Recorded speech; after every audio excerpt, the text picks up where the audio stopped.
Mode पे लगा लेता हूँ। देखिएगा, कल मैंने आपको बताया था कि हमें किस तरीके से पता चलेगा कि मेरा जो ये लैपटॉप है ये कौन सा है, मैं किस लैपटॉप को यूज कर रहा हूँ, ये मुझे कैसे पता चलेगा। इस बारे में मैंने आपको जो है कल बतलाया था।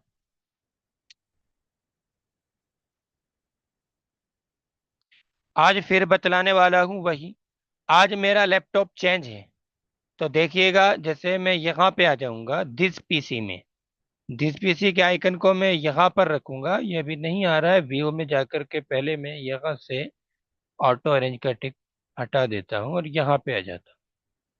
यहाँ पे आने के बाद मैं थोड़ा सा मैग्नीफायर भी ऑन कर लेता हूँ।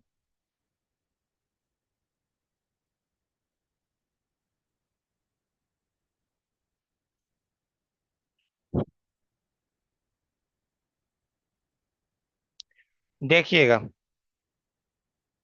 यहाँ पर एक आइकन मिल जाता है हमें दिस पीसी के नाम से।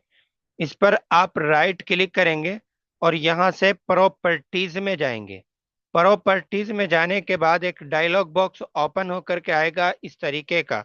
जैसे मैं यहाँ से इसको जूम करके दिखा देता हूँ। यहाँ पे डिवाइस नेम है और इसके बाद यहाँ पर प्रोसेसर है। प्रोसेसर के बाद लिखा हुआ है Intel are core TM i5। कल की वीडियो, कल की रिकॉर्डिंग अगर आप देखेंगे तो उसमें i7 लिखा हुआ था, क्योंकि वो i7 लैपटॉप था। आज जिस लैपटॉप पे मैं क्लास करा रहा हूँ ये i5 है।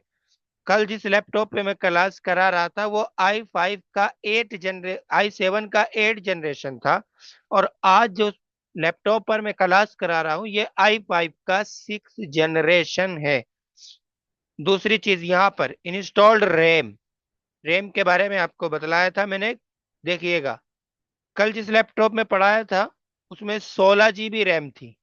आज जिस लैपटॉप पे हूँ इसमें 8 GB रैम इंस्टॉल्ड है। तो यहाँ से आपको पता चल जाएगा कि आपके लैपटॉप के अंदर कौन सा प्रोसेसर है। कोर i5 है, कोर i3 है, कोर i7 है, कोर i9 है। तो जैसे फिलहाल ये मेरा कोर i5 है। जनरेशन का कैसे पता चलेगा? जैसे i5 के बाद ये हाइपन है, हाइपन के बाद जो भी नंबर लिखा हुआ होगा, जैसे मेरा यहाँ पर 6 नंबर लिखा हुआ है, तो 6 जनरेशन ये है। और कल जिस लैपटॉप में मैंने आपको दिखाया था वहां पर यहाँ 8 नंबर था। तो इसका मतलब है कि वो 8 जनरेशन वाला लैपटॉप था। चलिए हम इसको कर लेते हैं क्लोज। इसके बाद दूसरा मरहला था हमारा जहां पर क्लास कट हो गई थी, कि मुझे कैसे पता चलेगा कि मेरे लैपटॉप के अंदर कितनी जीबी हार्ड डिस्क है या SSD है, वो कितने जीबी है। यानी मेरे लैपटॉप के अंदर जो स्टोरेज है वो कितने जीबी का है, ये आपको अगर देखना है तो उसके लिए भी हम यहीं पे दिस पीसी के ही आइकन पर आएंगे और राइट क्लिक करेंगे और मैनेज पर क्लिक करेंगे। जैसे ही मैनेज पर मैं क्लिक करूंगा तो एक डायलॉग बॉक्स ओपन होकर के आएगा इस तरीके का। यहाँ पर देखिएगा, आपको एक ऑप्शन मिल जाता है डिस्क मैनेजमेंट का। आपको डिस्क मैनेजमेंट पर क्लिक करना है। जैसे ही मैं डिस्क मैनेजमेंट पर क्लिक करूंगा, देखिएगा ये यहाँ पर डिस्क 0 में दिखा रहा है मेरी हार्ड डिस्क। ये यहाँ पे जो है मेरा पेन ड्राइव लगा हुआ है 32 GB का, तो वो शो कर रहा है। देखिएगा, यहाँ पर 238 GB दिखा रहा है, जबकि मैं आपके बताऊंगा कि इसके अंदर 256 GB का SSD है। यहाँ पर तो 238 GB दिखा रहा है। आप नीचे बता ला रहे हैं कि आपका 32 GB का पेन ड्राइव आपके लैपटॉप में लगा हुआ है, लेकिन यहाँ पर लिखा हुआ रहा है 29.25, यानी कि 29.25 GB। तो ये कम क्यों हो रहा है? क्या पेन ड्राइव बनाने वाली कंपनियां चोरी करती हैं? यानी कि 32 GB बोल करके हमें 29 GB का देती है या कुछ कम करके देती है। आप 16 GB का भी लेंगे तो वो भी 14 GB के आसपास आएगा। आप 64 GB का लेने जाएंगे पेन ड्राइव तो वो भी 56 GB के आसपास आएगा। आप 256 GB का लेना चाहेंगे तो वो भी 238 GB के आसपास का आएगा। देखिए होता क्या है, मैंने आपको बताया था कि स्टोरेज को हम गीगाबाइट और मेगाबाइट में मापते हैं। और ऐसे ही टीबी, टीबी का बनता है 1000 जीबी का, और टीबी की फुल फॉर्म होती है टेराबाइट। जैसे मैं इसको जूम आउट कर लेता हूं यहां पर, अब देखिएगा। जो हमारी स्टोरेज डिवाइस स्टोरेज डिवाइस जैसे कि मेरे पास पेनड्राइव है, हार्ड डिस्क है, एसएसडी है, ये एक तरीके से स्टोरेज डिवाइस है। जैसे कल हमने क्लास में पढ़ा था फंडामेंटल की कि एक फ्लॉपी डिस्क होती है, एक पेन ड्राइव होती है, और बतलाया था मैंने आपको कि जो एक गूगल ड्राइव का स्पेस होता है 15 जीबी का हमें स्पेस वो देती है। तो जितनी भी जो है स्टोरेज बनाने वाली कंपनियां हैं, वो सब स्टोरेज और जीबी को मापती है 1000 MB। यानी उनके यहाँ 1000 MB का 1 GB होता है। और कंप्यूटर जो मेजर करता है, नापता है, कंप्यूटर 1024 MB का 1 GB मानता है। अब देखिएगा, किसी ने 32 GB का पेन ड्राइव बनाया, उसने तो 1000 MB का के हिसाब से बना दिया, 32,000 MB का एक पेन ड्राइव बना दिया, उससे थोड़ा सा कमोबेश। और अब लगाया कंप्यूटर में, तो कंप्यूटर तो उसे 1000 MB के हिसाब से नहीं नाप रहा है, कंप्यूटर नापेगा 1024 MB के हिसाब से। चलिए एक काम कर लेते हैं, हम यहाँ पे 29.5 आ रहा है,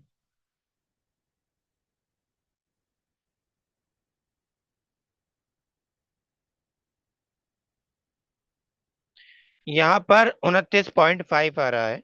मैं पहले जूम आउट कर लेता हूँ और उसके बाद कैलकुलेटर खोल लेता हूँ।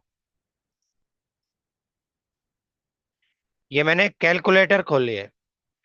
अब मैं यहाँ पर लिखूंगा 1024, इसको मैं गुना कर लेता हूँ 29 से, या 29.25 से कर लेता हूँ।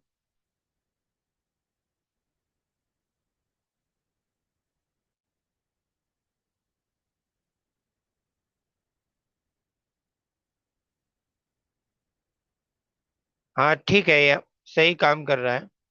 तो देखिएगा कितना बन रहा है,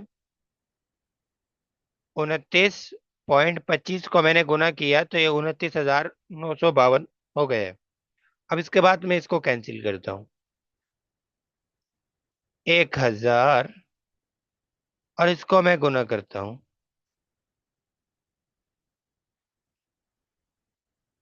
32 से। ये गलत लिखा गया, भाई जवाब देना कोई जरूरी थोड़ी है।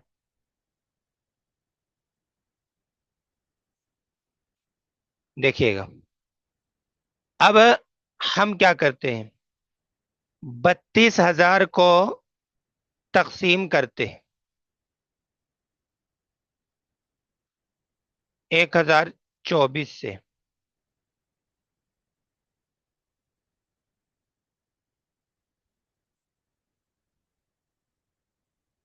31.25 बन रहा है ना।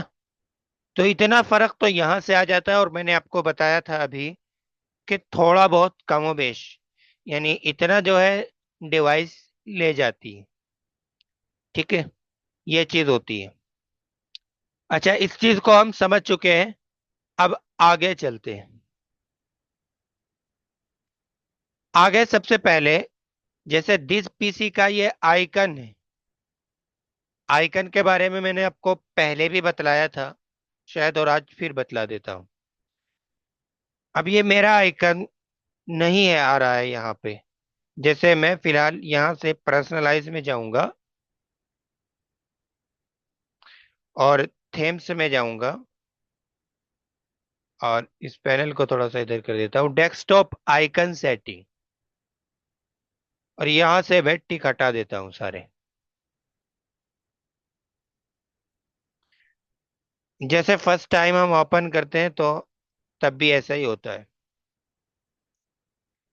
अभी देखिएगा यहाँ पे दिस पीसी का आइकन नहीं है, और बहुत सारे आइकन जो कि यूजफुल है वो यहाँ से गायब है। तो उन आइकन को किस तरीके से लाना है, जहां से हाइड किया है वहीं से उनको हम ला सकते हैं। जैसे मैं इन सब को फिलहाल के लिए डिलीट तो नहीं करता हूँ, इधर रख देता हूँ, और यहाँ पे पर्सनलाइज पे आ जाता हूँ, थीम पे आ जाता हूँ, डेस्कटॉप आइकन पर, और रिसाइकल बिन अप्लाई।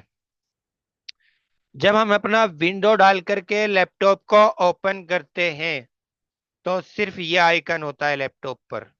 बाकी ये इतने सारे आइकन हैं, इनमें से कोई भी आइकन नहीं होता है। तो हमें सबसे पहले दिस पीसी के आइकन की जरूरत पड़ती है। तो उसको लाने के लिए मैं माउस से राइट क्लिक करूंगा और पर्सनलाइज पे जाऊंगा, और फिर उसके बाद सर्च बार में जाऊंगा, और सर्च बार में जाने के बाद मैं यहाँ पे थीम में जाऊंगा। थीम में जाने के बाद मुझे यहाँ पर कॉर्नर में डेस्कटॉप आइकन सेटिंग का ऑप्शंस मिल जाता है। तो मैंने यहाँ पे डेस्कटॉप आइकन सेटिंग पर क्लिक किया, और क्लिक करते ही यहाँ पे साइड में एक डायलॉग बॉक्स ओपन हो जाएगा। ठीक है, इस तरीके का। आपको यहाँ पे कंप्यूटर पे टिक लगाना है, यूजर फाइल पर टिक लगाना है, कंट्रोल पैनल पे टिक लगाना है, नेटवर्क पे टिक लगाना है। जैसे ये कंप्यूटर का आइकन है, ये यूजर फाइल का आइकन है, ये नेटवर्क का आइकन है, और ये रिसाइकल बिन का आइकन है। यानी ये दिखा रहा है कि रिसाइकल बिन के अंदर अगर कुछ होगा, पड़ा हुआ होगा, तो इस तरीके से भरा हुआ दिखाएगा, और अगर खाली होगा तो इस तरीके का रिसाइकल बिन दिखाई देगा। ठीक है, अब मैं यहाँ से अप्लाई करूंगा, ओके करूंगा, और क्लोज कर दूंगा। यहाँ पे देखिएगा, अब ये सारे आइकन मेरे लैपटॉप के अंदर आ चुके हैं। ठीक है, अब जैसे इनको भी मुझे वहीं पर रखना है, लेकिन मैं उसके लिए पहले जूम कर देता हूँ। यहाँ पे काफी सारी सेटिंग है। जैसे यहाँ पे हमें मिल जाता है व्यू। ये मैं कैसे लाया, अपने माउस से राइट क्लिक किया किसी भी जगह पर। यहाँ पे थोड़ा सा जूम कर देता हूँ। ये जो खाली जगह है, इस खाली स्पेस में, यानी जहां पर कोई आइकन नहीं, अगर आइकन पर क्लिक करेंगे तो वो आइकन ओपन हो जाएगा। ठीक है, तो जैसे यहाँ पर मैं राइट क्लिक करूंगा खाली जगह पर, इस तरीके का डायलॉग बॉक्स ओपन होकर के आएगा। अब जैसे यहाँ पर सबसे पहले मिल जाता है हमें व्यू, ये बहुत काम का है। व्यू में यहाँ पे ये आइकन, आइकन जैसे हम किसी भी ऐप की एक शेप होती है, एक हुलिया होता है। जैसे आप व्हाट्सएप यूज करते हैं, तो व्हाट्सएप ओपन करने के लिए आपको व्हाट्सएप के आइकन पर क्लिक करना होता है। इंस्टाग्राम ओपन करने के लिए आपको इंस्टाग्राम का एक आइकन है जो आपके मोबाइल के होम स्क्रीन में दिखाई देता है। आपको फोन करने के लिए जो है एक आइकन है, उस आइकन पर आपको क्लिक करना होगा। इला है कि आप गूगल असिस्टेंट का इस्तेमाल कर रहे हैं तो तब तो अलग बात है। तब तो आप गूगल असिस्टेंट से कहेंगे कि भाई मेरा इंस्टाग्राम ओपन करिएगा, वो खुद ओपन कर देगा। बहरहाल बहुत सारे लोग गूगल असिस्टेंट को जानते होंगे, आप में से बहुत सारे लोग नहीं जानते होंगे। यानी मोबाइल से जो कहेंगे मोबाइल ऑटोमेटिकली वही करता है, गूगल असिस्टेंट ये होता है। यानी कि वो आपका असिस्टेंट हो जाएगा। जैसे कंपनी वगैरह में देखा है ना कि भाई ये असिस्टेंट मैनेजर है, यानी वो मैनेजर का पीए है एक तरीके से। मैनेजर को अगर पेंसिल भी उठाने की जरूरत पड़ेगी तो वो जाएगा असिस्टेंट मैनेजर, और बड़े शौक से बताते हैं कि मैं असिस्टेंट मैनेजर हूँ। अगरचे मैं भी असिस्टेंट मैनेजर रहा हूँ, लेकिन मैं असिस्टेंट मैनेजर का मतलब होता है मैनेजर का नौकर, आसान लफ्जों में। चलिए, बहरहाल ये अलग सी बात थी एक क्लास से। तो यहीं पे आ जाता है हम, और ये डायलॉग बॉक्स ओपन कर लेते हैं, व्यू में आ जाते हैं। व्यू में हमें यहाँ पे आइकन की शेप मिलती है। आपको लार्ज शेप में रखना है, मीडियम रखना है। जैसे मैं मीडियम पर क्लिक करता हूँ तो देखिएगा क्या होगा। ठीक है, यहाँ पे थोड़े से बड़े आ गए आइकन। ठीक है, और मैं यहीं पे आऊंगा, थोड़ा सा जूम कर लेते हैं, हम यहाँ पर क्लिक करेंगे, फिर यहाँ पे खाली जगह पर क्लिक किया, इस बार लार्ज आइकन पर क्लिक करूंगा। तो मेरी आइकन पे ध्यान दीजिएगा, देखिए कि थोड़ा सा बड़े हो जाएंगे आइकन, काफी बड़े हो गए है ना। अब मैं यहाँ से फिर से राइट क्लिक करता हूँ, व्यू पे आता हूँ, स्मॉल आइकन पे करूँ क्लिक करूंगा, काफी छोटे हो गए। मुझे मीडियम रखने हैं, तो मीडियम पर क्लिक कर दीजिएगा। ठीक है, अमूमन मीडियम ही रखते हैं सब लोग। उसके बाद ये यहाँ पे शॉर्ट बाई है, name size, item type, date modify, ये सारी चीजें हैं। यानी कि इसमें ऐसे आ जाएगा कि जो पहली अब हुआ है तो उसके हिसाब से आप यहाँ पे रख सकते हैं, ये कोई मुश्किल काम नहीं। मुझे नेम रखना है, जिसका साइज रखना है, इसमें आमतौर से हम नेम ही रखते हैं। ठीक है, उसके बाद हम यहीं से आएंगे रिफ्रेश। रिफ्रेश क्या होता है, यानी कि एक तरीके से हमारे कंप्यूटर जो है वो अंगड़ाई तोड़ लेता है। जैसे कई बार, जैसे मैं ही क्लास करके अगर थक जाऊं, तो हम हाथ हाथ पैर अपना आड़े टेढ़े करते हैं, और आप सब लोग जो है वो मदरसे के तालिबे इल्म हैं, तो जैसे ही जो है ना वो उस्ताद चले जाते हैं तो बड़े अजीब तरीके से आओ ऐसे करते हैं। बहुत से तलबा वो बहुत अजीब तरीके से करते हैं, जो बहुत से तलबा को शायद ही इसके बारे में बहुत अच्छी तरीके से नॉलेज होगी। तो यानी कि हमारा लैपटॉप को भी जो है थोड़ा अंगड़ाई तोड़ने का वो मिल जाता है रिफ्रेश, यानी एक तरीके से हमारा लैपटॉप फ्रेश हो जाता है, और हैंग होने के चांसेस बहुत कम रहते हैं रिफ्रेश अगर आप करके चलाओगे। तो तभी आप अपना कंप्यूटर ओपन करो, तो ओपन करते ही फौरन आप रिफ्रेश कर लीजिएगा। कैसे करते हैं रिफ्रेश, माउस से राइट क्लिक करेंगे, यहाँ पे रिफ्रेश पर क्लिक करेंगे, यहाँ पर रिफ्रेश हो जाएगा। एक मर्तबा आप माउस से करेंगे, एक मर्तबा माउस से करने के बाद आप फिर कीबोर्ड से F5 बटन प्रेस करेंगे, तो देखिएगा ये रिफ्रेश हो रहा है ना। ये थोड़ा सा जैसे मोबाइल में क्लीन का ऑप्शन आता है ना, तो उसी तरीके से हल्का सा क्लीन हो जाता है, ये होता है रिफ्रेश। तो आप दो चार मरतबा रिफ्रेश कर लेंगे तो यानी कि थोड़ा सा ताजगी आ जाएगी आपके लैपटॉप के अंदर। जैसे एक तरीके से आ, हर एक के अगर ताजगी लाने के लिए हर एक का मिजाज अलग अलग होता है, किसी का अंगड़ाई तोड़ के ताजगी आ जाती है, किसी के अंदर, किसी को चाय पीने से ताजगी आ जाती है, किसी को कोल्ड ड्रिंक पी के आती है, किसी को सिगरेट पीने की आदत होती है। आ, जैसे अभी मैं देवबंद गया था तो एक तालिब इल्म कह रहा है कि मैं अगर सिगरेट ना पीऊँ तो मुझे नींद नहीं आएगी, तो इसलिए मुझे पहले सिगरेट पीनी पड़ेगी। और वो गया फिर बाहर के लिए कमरे से बाहर और सिगरेट पी के आया। तो हर एक का बहरहाल अलग अलग मिजाज होता है ना, किसी को किसी का कोई मिजाज होता है, किसी का कोई मिजाज होता है। तो उसी तरीके से बहरहाल मैं आपको समझाने वाला हूँ ये बात कि कंप्यूटर जो है आपका एक तरीके से ताज़ा तरीन तौर पर वर्क करेगा अगर आप रिफ्रेश कर पाओगे। आई होप आप रिफ्रेश को बहुत अच्छी तरीके से समझ चुके होंगे।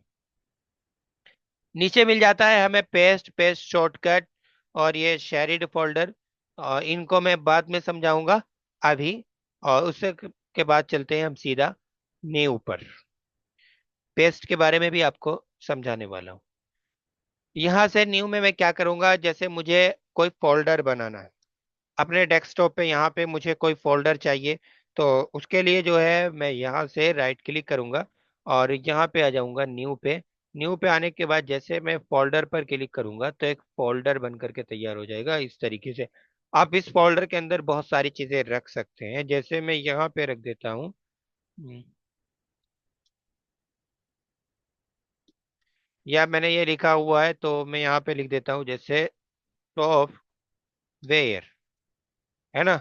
यानी कि मुझे इसके अंदर सॉफ्टवेयर रखने हैं। ठीक है, तो अब उसके अंदर आप यहाँ से जाइएगा, या आप इमेज रखना चाहते हैं तो जैसे आप अपने मोबाइल के अंदर ओपन करते हैं, तो अब मोबाइल के अंदर भी बहुत सारी चीज़ें होती हैं कैमरे का, अगर आप मोबाइल के माई फाइल्स में जाएंगे तो अलग अलग फोल्डर बने हुए होते हैं, और अलग अलग फोल्डर में अलग अलग चीज़ें होती है। आपने देखा होगा कि जैसे आप अपने उसके अंदर एक ये होता है एंड्रॉयड के नाम से फोल्डर होता है, और उसके अंदर आपको बहुत सारे डेटा के नाम से फोल्डर मिलता है, आपके ने मोबाइल के अंदर व्हाट्सएप के नाम से फोल्डर मिलता है। जैसे ही आप व्हाट्सएप के अंदर जाओगे तो व्हाट्सएप में जो चीजें आपकी वीडियो आई हुई है वो सब वहां पर, ऑडियो भी, वो सब चीजें वहां पे सेव होती है व्हाट्सएप फोल्डर में। ये आपके माई फाइल्स के अंदर ऑटोमेटिकली क्रिएट हो जाता है। या जैसे आपने कोई थर्ड पार्टी ऐप डाउनलोड किया है, अब उस ऐप का ऑटोमेटिकली आपके अंदर, आपके मोबाइल के अंदर जो है वो फोल्डर बन जाता है। जैसे मुझे यहाँ पे कुछ और भी रखना है, सॉफ्टवेयर के अंदर कोई और चीज कॉपी करनी है, और एक चीज और मैं दिखा देता हूँ यहाँ पर आपको अपने पेनड्राइव के अंदर। जैसे देख लीजिएगा, यहाँ पे मैंने प्रिंटर के ड्राइवर रखे हुए हैं। ये थोड़ा सा स्क्रीन, मैं इसीलिए i5 को पसंद नहीं करता हूँ। देखिएगा इशू आना शुरू हो गया है।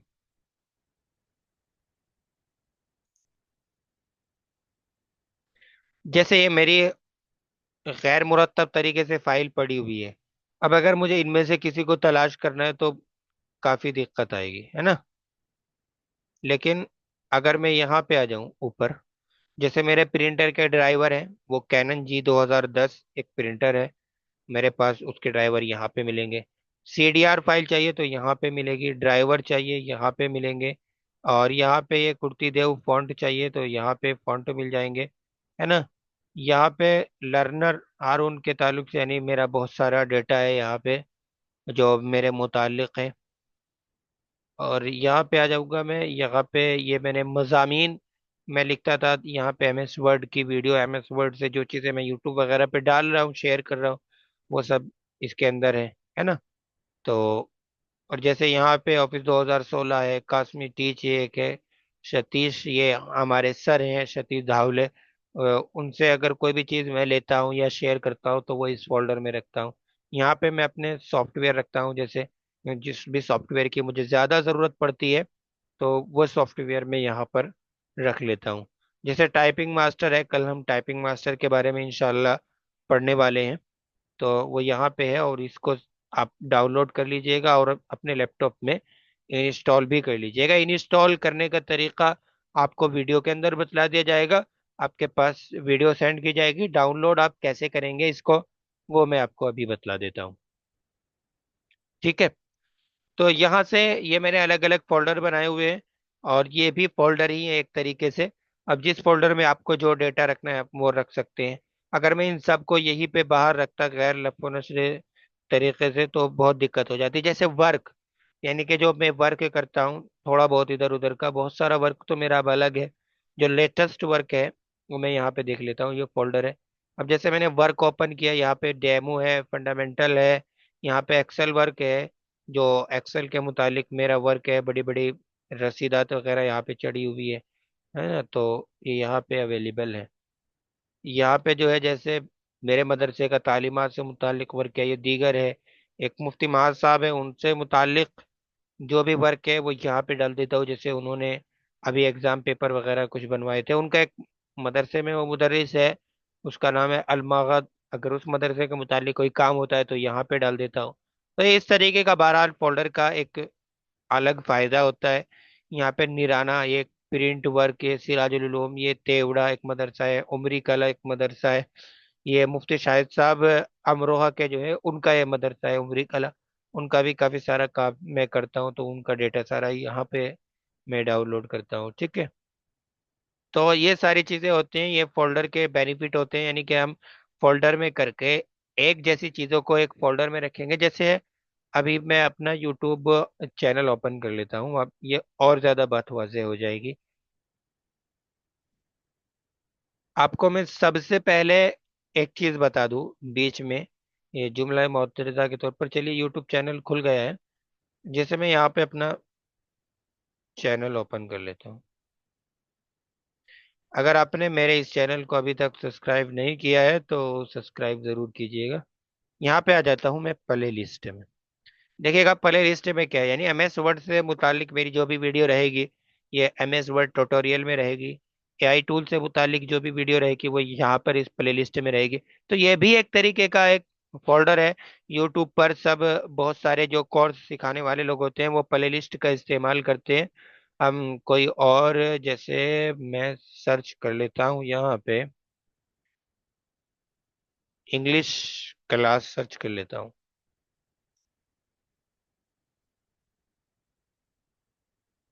यहाँ पर मैं इंग्लिश क्लास मैंने सर्च कर लिया है। तो बहुत सारे यहाँ पे देखिएगा चैनल आ गए हैं।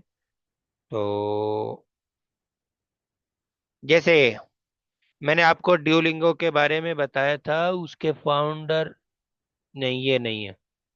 जैसे ये लड़की है, काफी अच्छी इंग्लिश बोलती है, तो इसी का चैनल में ओपन कर लेता हूँ। यहाँ पे प्ले लिस्ट देखिएगा, इसने हर एक चीज के मुतालिक अलग प्ले लिस्ट बनाई हुई है ना। जैसे best English, short of English यहाँ पे इसने डाला हुआ है। तो इससे लोगों को, देखने वालों को काफी फायदा हो जाता है। तो ये बेनिफिट होता है फोल्डर बनाने का बहरहाल। जैसे इसने ये प्री पोजीशन अंग्रेजी में एक होता है, तो उसके मुतालिक इसने 48 वीडियो अपलोड की हुई है ना। यहाँ पे जो है, इन्हें बिना ग्रामर सीखे अंग्रेजी बोलो, इसके मुतालिक इसने 73 वीडियो डाली हुई है। बहरहाल इस चैनल से भी आप सीख सकते हैं, काफी अच्छा चैनल है ये भी। मैं फिलहाल इसको कर देता हूँ क्लोज, या बैक चला जाता हूँ। और हमारा ऑफिशियल चैनल है ये। जो नए तलबा है ना, उनको यहाँ से पार्ट 1 से देखना पड़ेगा। अगर वो हमारे यूट्यूब चैनल से फायदा हासिल करना चाहते हैं, तो यहाँ से part 1, part 2, part 3, part 4, part 5, इस तरीके से उनको देखना पड़ेगा। और ये आइडियोग्राम से मुतालिक एक वीडियो डाली हुई है, इसको भी देखिएगा। इसको देख करके काफी अच्छा फायदा आपका होने वाला है। तो आप इसको भी जरूर देखिएगा, क्योंकि उसमें ऐसा होगा, हम MS वर्ड को भी पढ़ने वाले हैं, लेकिन बहुत सारी चीज़ें जो मैंने यूट्यूब की इन 5 वीडियो के अंदर एक्सप्लेन की है, वो कोर्स के अंदर आपको बहुत ज़्यादा बेनिफिट पहुंचाएगी। चलिएगा, इसको हम मिनिमाइज कर लेते हैं। तो फोल्डर बनाना हम समझ चुके हैं। और अगर आप यहाँ पर है देखिएगा, दिस PC के अंदर भी मैं आपको फोल्डर बनाना सिखा देता हूँ। जैसे मैंने यहाँ पे, मैं पेन ड्राइव में, अब यहाँ मैं किस तरीके से फोल्डर बनाऊंगा, मैं जूम कर लेता हूँ। ठीक है, थोड़ा सा, या अब मैं यहाँ पे आ जाता हूँ, डी ड्राइव में आ जाता हूँ, क्योंकि यहाँ पे ऑलरेडी बहुत ज्यादा फोल्डर है। तो डी ड्राइव में आ जाता हूँ, और यहाँ से मैं थोड़ा सा जूम कर लेता हूँ। जैसे आपने अपनी पेन ड्राइव ओपन की है, और अब आपको फोल्डर बनाना है, तो यहाँ पे आपको कॉर्नर में ऑप्शन मिल जाता है ना, यहाँ पे। ठीक है, जैसे ये किताब सी, ये पीला वाला जो आइकन है ना, इस पर आप क्लिक करेंगे। ठीक है, यहाँ पर जैसे ही आप इस पर क्लिक करेंगे, फौरन जो है एक फोल्डर बन करके तैयार हो जाएगा। और इसकी शॉर्टकट की, ये फोल्डर बन के तैयार हो गया। अब आप इसको यहाँ पे क्लिक कीजिएगा, राइट क्लिक कीजिएगा, और रीनेम कर लीजिएगा। यहाँ पे रीनेम पर क्लिक करेंगे, तो यहाँ पे जैसे आप इसके अंदर सॉफ्टवेयर रखने वाले हैं, या फोटो रखने वाले हैं, ठीक है, तो अब एंटर कर दीजिएगा ये फोटो। यानी जितने भी आप फोटो रखना चाहते हैं, तो वो आप इसके अंदर रख लीजिएगा। फिर आपको जो है देवबंद के जो फोटो है वो अलग रखना चाहते हैं, और दिल्ली के जो फोटो है आपके वो अलग रखना चाहते हैं, तो उनके लिए अलग अलग फोल्डर रख लीजिएगा। जैसे आपसे ने किसी से कहा, यार तुम्हारा दिल्ली का एक फोटो है, या मेरा तुम्हारे पास वहाँ का एक फोटो है, तो वो शेयर कीजिएगा। तो वो आप इस तरीके से शेयर कर सकते हैं। ये फोल्डर बनाने का बहरहाल बेनिफिट आप समझ चुके हैं। इसको हम कर देते हैं क्लोज, और फिर से हम यहीं पे आ जाते हैं, और यही डायलॉग बॉक्स ओपन कर लेते हैं राइट क्लिक करने के बाद, और यहाँ से न्यू पे आ जाते हैं। जैसे आपको माइक्रोसॉफ्ट एक्सेस का शॉर्टकट की चाहिए, और जैसे यहाँ पे बिटमैप इमेज चाहिए, ऑटो हॉट की ये एक अलग है ना। माइक्रोसॉफ्ट वर्ड अभी मेरा यहाँ पे स्क्रीन पे नहीं आ रहा है क्योंकि एक फाइल मैंने डेस्कटॉप पे सेव की हुई है। मैं इसको भी थोड़ा सा जूम कर लेता हूँ। कोरल ड्रा, कोरल ड्रा का शॉर्टकट अभी मेरे स्क्रीन पर डेस्कटॉप पे नहीं है, मैं आपको दिखा देता हूँ। आपको चाहिए कि आपका कोरल ड्रा भी यहीं पे सामने आ जाए, जिससे आप जो है वो यहीं से अपना आसानी से आपको काम करे, आपको यहाँ पे जाकर के सर्च करना ना पड़े। तो ये न्यू में आ जाइएगा, कोरल ड्रा पे क्लिक करेंगे तो कोरल ड्रा का आइकन यहाँ पे आ जाएगा। देखिएगा, ये आ गया है कोरल ड्रा का आइकन। फिर से हम राइट क्लिक करेंगे, न्यू पे जाएंगे। ये आपको कोई और शॉर्टकट, MS एक्सेल का शॉर्टकट की अभी देखिएगा मेरे यहाँ पे डेस्कटॉप पे नहीं है। मैं चाहता हूँ कि MS वर्ड भी मैं अपने डेस्कटॉप से ही ओपन कर पाऊँ, तो यहाँ से माइक्रोसॉफ्ट एक्सेल वर्कशीट पर क्लिक करेंगे, ये आ जाएगा। जैसे नोटपैड के बारे में मैं अभी जल्द ही आपको बतलाने वाला हूँ। तो नोटपैड का शॉर्टकट आप चाहते हैं, तो यहाँ पे ये टेक्स्ट डॉक्यूमेंट पर क्लिक करेंगे तो ये देखिएगा नोटपैड भी आ चुका है। जैसे ही आप इस पर डबल क्लिक करोगे तो नोटपैड ओपन हो जाएगा। देखिएगा, मैं जूम करके दिखा देता हूँ आपको। ठीक है, ये हो गया नोटपैड ओपन। आपको एक्सेल ओपन करना है तो आप यहाँ पे डबल क्लिक कीजिएगा, देखिएगा एक्सेल ओपन हो रहा है। ठीक है, कोरल ड्रा ओपन करना है तो कोरल ड्रा पर डबल क्लिक कीजिएगा, कोरल ड्रा ओपन हो जाएगा। चलिएगा, आज के लिए इतना ही, बाकी इंशाल्लाह कल